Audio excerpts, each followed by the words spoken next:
yau da safe wani ɗaya daga cikin followers ɗina mai suna Muhammad Munzali ya kira ni a waya ya ce an kwashe masa fai ɗinsa 300 hada wani abu. An kwashe masa fai 300 hada wani abu. Shi ne turo min yake gaya min, ya turo min, kun san mutane mu suna da kyakkyawar zuciya.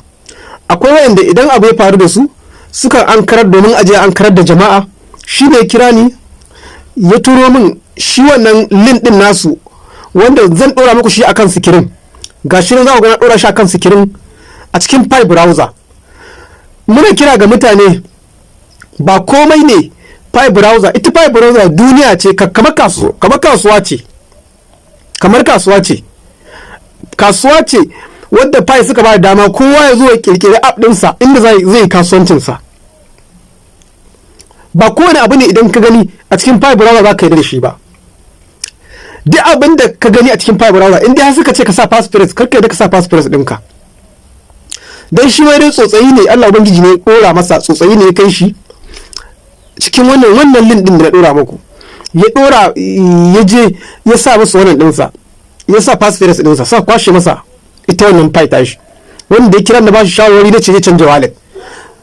To gaskiya mutane ku ankare ita Pi browser kasuwa ce ta duniya, ba kuma waje ne wanda kowa ne zai iya shigowa ya kirkira abinsa. Ba wai duk abin da gani a cikin Pi browser ba wai Pi bane suka kirkire shi. Akwai abin da su suka kirkira, akwai abin da ba su suka kirkira ba. Yanzu kamar wallet ɗinka, kamar yanzu ka buɗe fuska kamar haka, to duk abin da gani a nan Pi ne suka kirkire shi. Amma idan ka tafi can wajen nannet da waye ɗin duk za ka ga mutane na duniya suke shiga suke kirkira dukkanin apps nasu.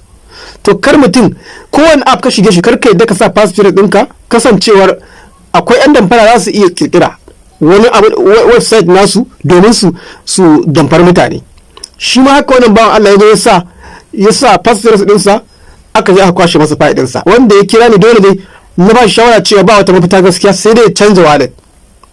To jama'a an kare kuma a sha ɗin wannan bidiyon domin mutanenmu su an kare, don wallahi 'yan damfara ba kai kana nan kai tara file ɗinka shekara da shekaru kana bacci, ba sa bacci.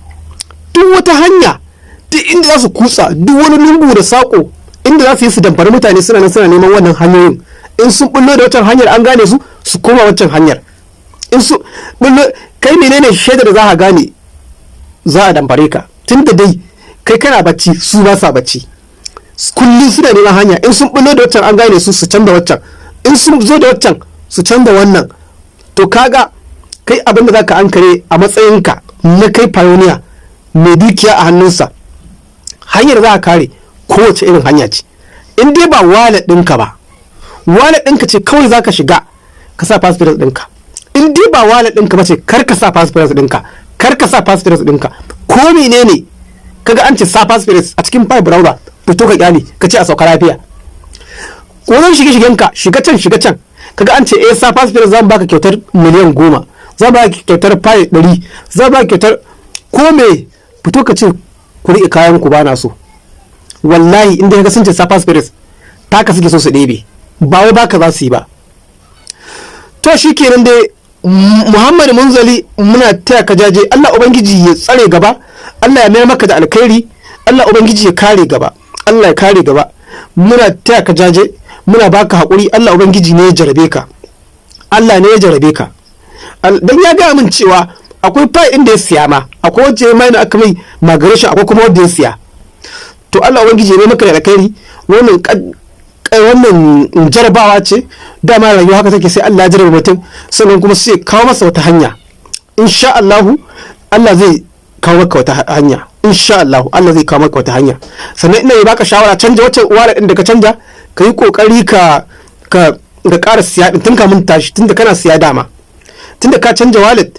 In dai ka samu ka canja wallet din, to ka siya ka dora kan sabon wallet din. A yi kokari a siya din kuma a ci gaba da mayin, a daure kar kuma a ja baya. Allah ubangiji kiyaye, Allah ya kare gaba, Allah ya tsare.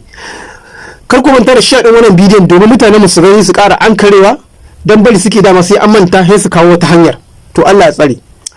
Ga wanda kuma ku yi register na Atoshi ba, Atoshi project ne mai kyau, ku yi kokari ku je ku yi register na Atoshi. Na ajiye link din Atoshi a kasan profile dina na Facebook domin ku yi register.